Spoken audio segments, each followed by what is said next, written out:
লোকগুলা সকাল থেকে এখানে বসে আছে, জিজ্ঞেস করি কিছু খাইছে কিনা।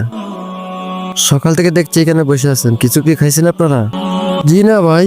আচ্ছা চলেন আমার বাসায়, কিছু খাবেন আপনারা? আচ্ছা ভাই আমরা যাবো, আপনার ফ্যামিলিকে আগে জিজ্ঞেস করে নিন। ঠিক আছে ভাই, আব্বুরে এখনই জিজ্ঞাসা। হ্যালো আব্বু, রাস্তার মধ্যে তিনজন লোক না খেয়ে বসে আছে, তাদেরকে কি নিয়ে আসবো খাওয়ানোর জন্য? আচ্ছা নিয়ে আসছি। ভাইয়া আব্বু বলছে নিয়ে যেতে আপনাদেরকে। হ্যাঁ ভাই যাবো, কিন্তু আমাদের একটা শর্ত আছে। কি শর্ত ভাই? আমাদের তিনজনের মধ্যে যে কোনো একজনই যাবে, কষ্ট সম্পদ ভাগ্য। এবার তোমার আব্বুকে জিজ্ঞেস করো কাকে নিয়ে যাবে। ঠিক আছে ভাই। হ্যালো আব্বু, তাদের তিনজনের মধ্যে যে কোনো একজনকে নিয়ে আসতে পারবো, কষ্ট সম্পদ ভাগ্য কাকে নিয়ে আসবো? কষ্টকে নিয়ে আসো, সম্পদ ভাগ্য তার পিছিয়ে আসবে। আচ্ছা ঠিক আছে ভাই, আমার আব্বু বলছে কষ্টকে নিয়ে যেতে। ভাই আপনি তো চাইলে সম্পদ আর ভাগ্যকে নিতে পারতেন, তাহলে কষ্টকে কেন বেছে নিলেন?